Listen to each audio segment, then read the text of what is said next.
आगे चलिए और आगे चलिए। हाँ, यहाँ वहाँ बात होगा, बात पे चलिए। चलिए, सबको दिखने दीजिए। आगे आ। हट ना, ठोक दे दूसरा होगा। हट ना तू। अरे सुनो, सुनो।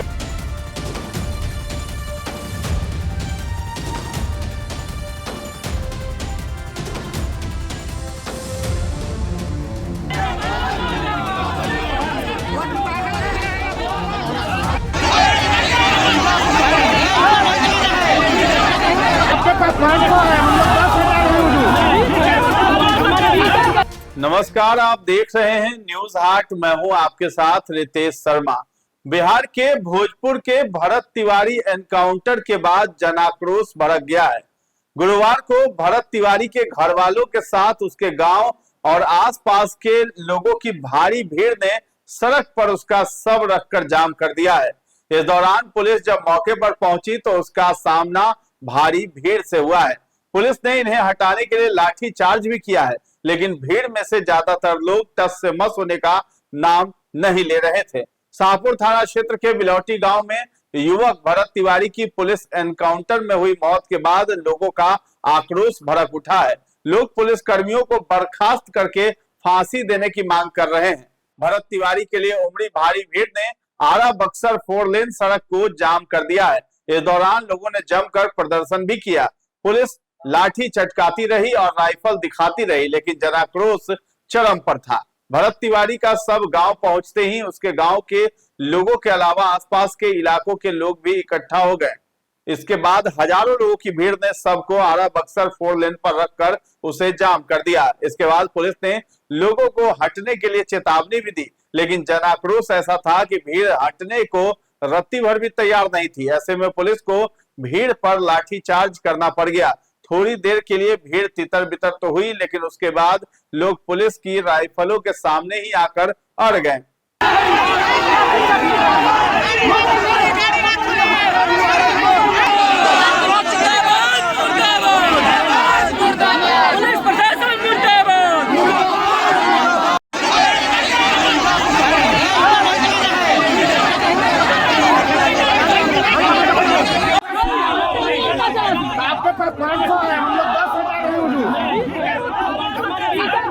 आप 500 हम 10,000 है।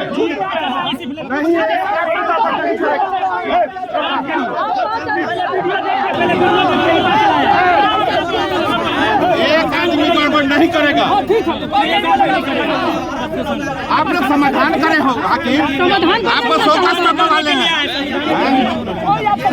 आप हैं, उसके बाद ही हम लोग परिवार का जो भी आरोप है, गांव का जो भी आरोप है, उसको हम लोग सीरियसली लेते हुए मुख्यमंत्री तक हम ये बात रखेंगे। जहां भी गलती हुई होगी, ये तो पहले जांच का विषय है, कौन लोग उसमें शामिल थे, किन परिस्थितियों में इस तरह का एक्शन उनके द्वारा लिया गया है, इसका स्पष्टीकरण भी पुलिस विभाग को आकर देना पड़ेगा। जांच करना होगा। ग्रामीणों का जैसा आरोप भले ठीक है, मान लीजिए कौन क्या हुआ नहीं हुआ, लेकिन सभी लोग कोई दोषी तो है नहीं ना, आम जनता है। इनकी भावनाओं का सम्मान करना हम सभी का धर्म है। अगर इनका कुछ आरोप है, प्रशासन को सामने आकर उसको क्लैरिफाई करना चाहिए।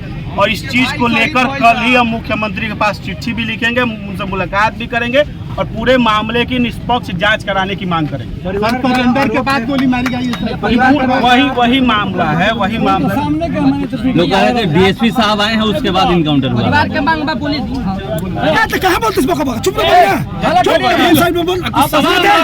भरत तिवारी के एनकाउंटर के केस में शाहपुर के थानेदार, सब इंस्पेक्टर, एक सहायक सब इंस्पेक्टर समेत आधा दर्जन पुलिस कर्मियों को निलंबित कर दिया गया है, लेकिन लोगों को इससे संतुष्टि नहीं है। वहीं एनकाउंटर पर अभी भी पुलिस प्रशासन की तरफ से कोई आधिकारिक बयान सामने नहीं आया है। परिजनों का सीधे तौर पर आरोप है कि पुलिस ने जानबूझकर भरत तिवारी को सरेंडर के बाद भी गोली मार दी, वो भी 1-2 नहीं बल्कि उसे 4-4 गोलियां मारी गई हैं। बता दें कि भोजपुर जिले में पिस्तौल लहराकर पुलिस को चेतावनी देने वाले मानसिक विक्षिप्त युवक भरत तिवारी की एनकाउंटर में मौत हो गई। उससे पहले युवक ने फेसबुक पर कई वीडियो भी लाइव किए थे।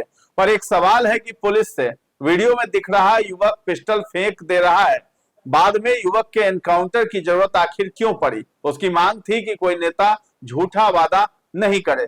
दरअसल भरत तिवारी लगातार पुलिस से मुठभेड़ का फेसबुक लाइव कर रहा था। उसका आखिरी वीडियो फेसबुक पर बुधवार सुबह लगभग 9:30 बजे लाइव हुआ था। उसमें वो एसटीएफ के कर्मियों के सामने की ओर कुछ दूरी पर खड़े होकर कह रहा है कि पुलिस ने उसकी मांग पर विचार करने की बात कही है, इसलिए वो आत्मसमर्पण करने जा रहा है।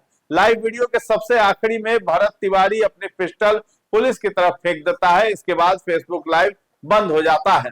शाहपुर थाना क्षेत्र के बिलौटी गांव निवासी आरोपी भरत भूषण तिवारी ने सोशल मीडिया पर हथियार के साथ फोटो पोस्ट कर जगदीशपुर एसडीएम को एनकाउंटर की धमकी दी थी। इसी मामले को लेकर के पुलिस उसे पकड़ने गई थी, लेकिन वो दरोगा पर 20 मिनट तक पिस्तौल ताने रहा और चालाकी करने पर पुलिस कर्मियों को गोली मारने की धमकी भी देता रहा।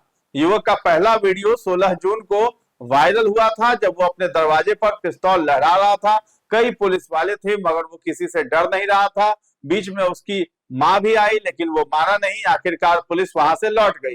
वीडियो वायरल हुआ, मीडिया में खबर आई कि बिहार की पुलिस डर गई, उसे काबू नहीं कर पाई। आखिरकार पुलिस ने प्रेस विज्ञप्ति जारी की। पुलिस ने कहा कि युवक मानसिक विक्षिप्त मालूम होता है, उसके हथियार को जब्त कर उसे मानसिक आरोग्यशाला में भेजने के प्रयास किए जा रहे हैं। अगले दिन फिर पुलिस और उस युवक के वीडियो वायरल होने लगे। इस बार किसी खेत में यह सब चल रहा था।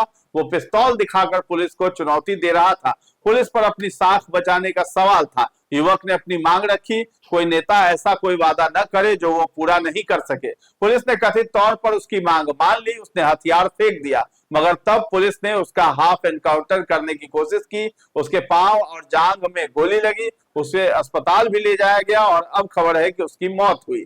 तो काफी हैरान करने वाली बात है कि बिहार पुलिस ने कल जिस शख्स को मानसिक रूप से विक्षिप्त बताया था, आज उसी का पुलिस ने एनकाउंटर कर दिया। फेसबुक लाइव पर आकर फायरिंग करने वाले युवक की मौत पर अब लोग सवाल उठा रहे हैं। इस पूरे मामले में चौंकाने वाला तथ्य यही है कि महज एक दिन पहले ही स्थानीय पुलिस ने प्रेस विज्ञप्ति जारी कर उस युवक को मानसिक रूप से विक्षिप्त घोषित किया था। इस पूरे घटनाक्रम पर फिलहाल भोजपुर पुलिस कुछ भी कहने से बचती नजर आई है। लोग ये भी सवाल जरूर उठा रहे हैं कि पुलिस ने जिसे कल विक्षिप्त बताया था, तो फिर पुलिस ने आज उसका एनकाउंटर क्यों कर दिया। अब आप तय कीजिए कि इसमें क्या सही हुआ और क्या गलत हुआ। लेकिन बिहार की पुलिस अपनी पीठ खुद ही थपथपाती हुई नजर आ रही है और इस मामले में तो अब बुरी तरीके से फंस चुकी है, क्योंकि हाफ एनकाउंटर किया जा रहा था, लेकिन उस युवक का इलाज के दौरान मौत हो गया। और अब जो है भीड़ जो वो बहुत गुस्से में दिखाई दे रही है और पुलिस को लाठी चार्ज करना पड़ गया है। तो अब सरकार तक ये बात पहुंची है। अब सरकार को भी इस बात पर जवाब देना पड़ेगा और लॉ एंड ऑर्डर की भी बात है। इससे क्या लॉ एंड ऑर्डर इससे सही तरीके से चलेगा? सम्राट चौधरी से ये सवाल है। अब इस सवाल का जवाब वो किस तरीके से देते हैं, ये देखने वाली बात होगी। तो फिलहाल इस खबर में इतना ही। न्यूज़ हाट के साथ बने रहें और अभी तक हमारे चैनल को आपने सब्सक्राइब नहीं किया है तो जरूर कर लें। धन्यवाद।